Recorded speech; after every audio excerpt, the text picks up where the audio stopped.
This program comes to you by electrical transcription. The Treasury Star Parade. With a dramatic warning written by Stephen Vincent Benet with Mary Jane Walsh, Al Goodman and his orchestra and chorus, and Frederic March as our master of ceremonies. Our slogan, Millions for Defense.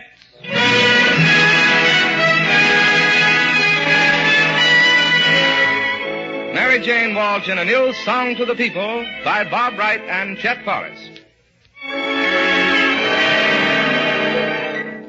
Awake, little man, and face your world, the world your hands once freed.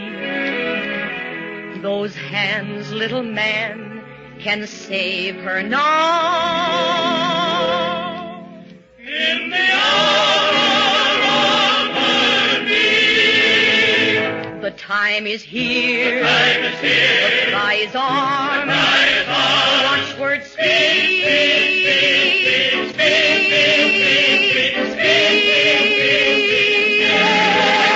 Get those planes in the air. Get them there by the thousands, Mr. Jones. Get those wheels rolling over the ground. Get them there by the millions, Mr. Brown. Get those ships sailing over the ocean and those guns watching over the sea. 'Cause I've got a notion that it's not the ocean it used to be. Get those boys into camp. They'll be there with a song in their heart. But they're counting on you, Mr. Jones. They're depending on you, Mr. Brown. 'Cause we know what to do, and we know we can do it if we get what it takes to do it with.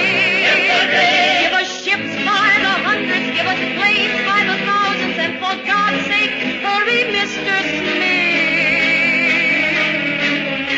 Men of the mountain, the city, the prairie, the sea. Off to your office and back to your factory. We need your hands. Need your hands. We need your heart. Need your heart. Men of America. We need them now.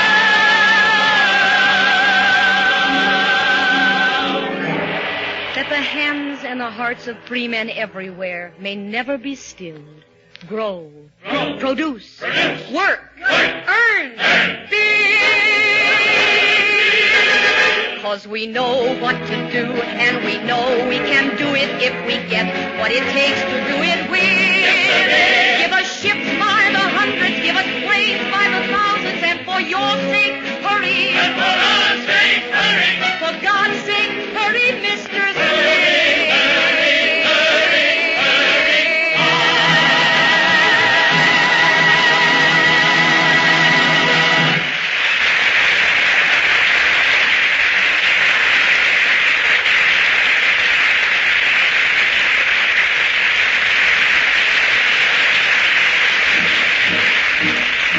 Down through the centuries, the history of the world has been written in its poetry, its music, its drama, and its art.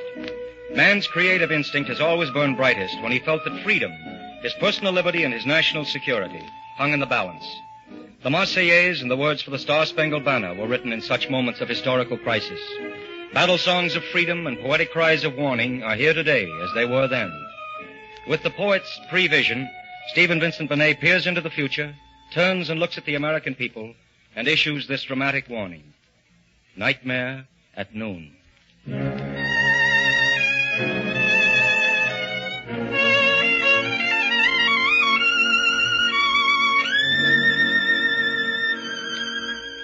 There are no trenches dug in the park.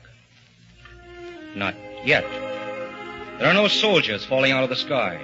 It's a fine, clear day in the park. It's bright and hot. The trees are in full green summer heavy leaf. An airplane drones overhead, but no one's afraid. There's no reason to be afraid in a fine big city that was not built for a war. There is time and time. There was time in Norway and time. and the thing fell. When they woke, they saw the planes with the black crosses. When they woke, they heard the guns rolling in the street. They could not believe at first. It was hard to believe. They had been friendly and thriving and inventive. They had had good arts, decent living, peace for years. Those were not enough, it seems. There were people there who wrote books and painted pictures, worked, came home tired, liked to be let alone. They made fun of the strut and the stamp and the strange salute. They made fun of the would-be Caesars who howl and foam. But that was not enough, it seems. It was not enough. When they woke, they saw the plains with the black crosses. There is grass in the park. There are children on the long meadow watched by some hot, peaceful nuns. Where the ducks are fed, there are black children in white and the anxious teachers who keep counting them like chickens. It's quite a job to take so many school kids out to the park. But when they've eaten their picnic, they'll go home. And they could have better homes in a rich city.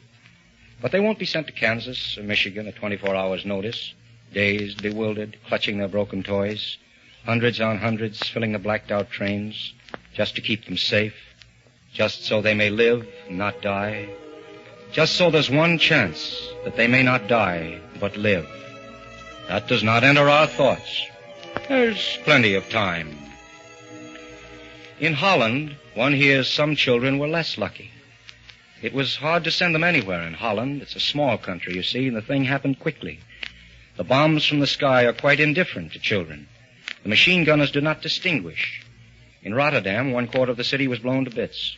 That included, naturally, ordinary buildings with the usual furnishings, such as cats and children. It was an old, peaceful city, Rotterdam, clean, tidy, full of flowers. But that was not enough, it seems.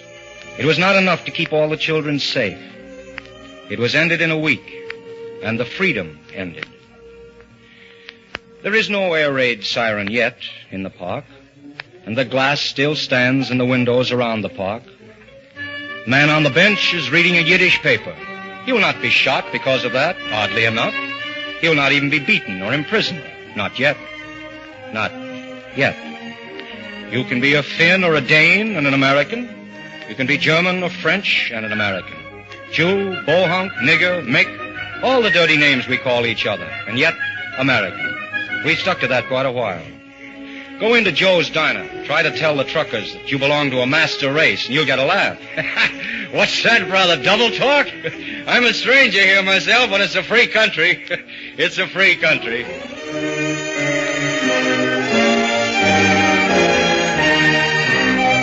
Oh, yes, I know the faults and the other side. The lyncher's rope, the bought justice, the wasted land, the scale on the leaf, the borers in the corn, the finks with their clubs, the gray sky of relief, all the long shame of our hearts and the long disunion. I am merely remarking, as a country, we try. As a country, I think we try. They tried in Spain, but the tanks and the planes won out. They fought very well and long. They fought to be free, but it seems that was not enough. They did not have the equipment, so they lost. They tried in Poland. The resistance was shrewd, skillful, intelligent, waged by a free folk. They tried in Greece, and they threw them back for a while by the soul and spirit and passion of common men. Call the roll of 14 nations. Call the roll of the blacked-out lands, the lands that used to be free, but do not call it loud. There's plenty of time. There's plenty of time while the bombs on London fall and turn the world to wind and water and fire. There is time to sleep while the firebombs fall on London. There are stubborn people in London. We are slow to wake, good-natured as a country. It is our fault and our virtue. We like to raise a man to the highest power and then throw bricks at him. We don't like war, and we like to speak our minds. We're used to speaking our minds. There are certain words, our own and others, we're used to. Words we've used, heard, had to recite, forgotten, rubbed shiny in the pocket, left home for keepsakes, inherited, stuck away in the back drawer, in the locked trunk, at the back of the quiet mind. Liberty, equality, fraternity. To none will we sell, refuse, or deny right or justice. We hold these truths to be self-evident.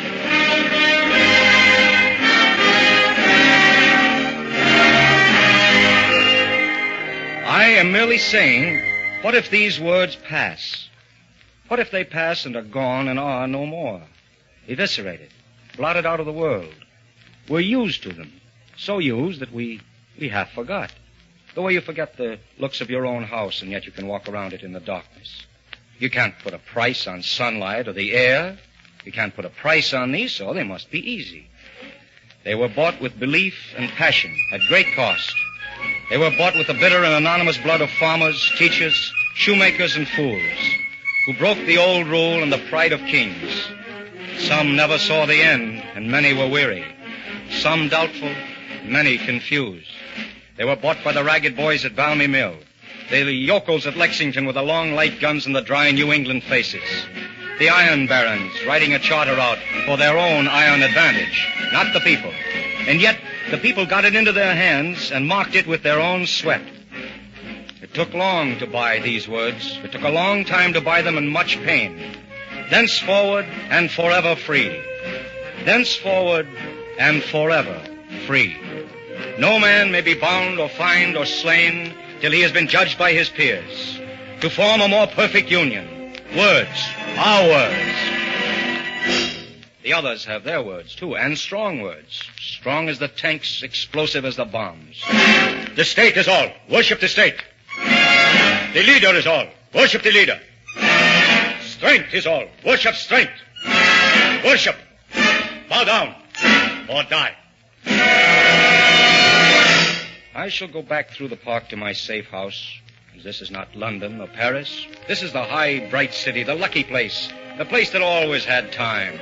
The boys in their shirt sleeves here, the big flowering girls, the bicycle riders, the kids with the model planes, the lovers who lie on the grass uncaring of eyes as if they lay on an island out of time, and the tough kids squirting the water at the fountain, whistled at by the cop, and the dopes who write Jimmy's a dope on the tunnel walls. These are all quite safe. Nothing will happen to them. Nothing will happen, of course. Go tell your congressman there's plenty of time to ration sugar, gas, and oil. Go tell the OPM to take it easy. They're pushing business too hard. Go tell the new broker story about the president, whatever it is. That's going to help a lot. There's time to drink your highball, plenty of time. Go tell fire it only burns in another country. Go tell the bombers this is the wrong address. The hurricane to pass on the other side. Go tell the earthquake it must not shake the ground. The bell has rung in the night, and the air quakes with it.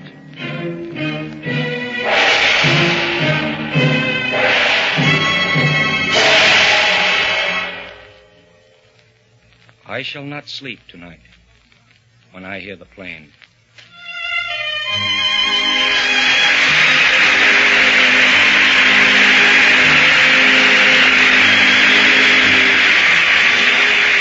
There you have it.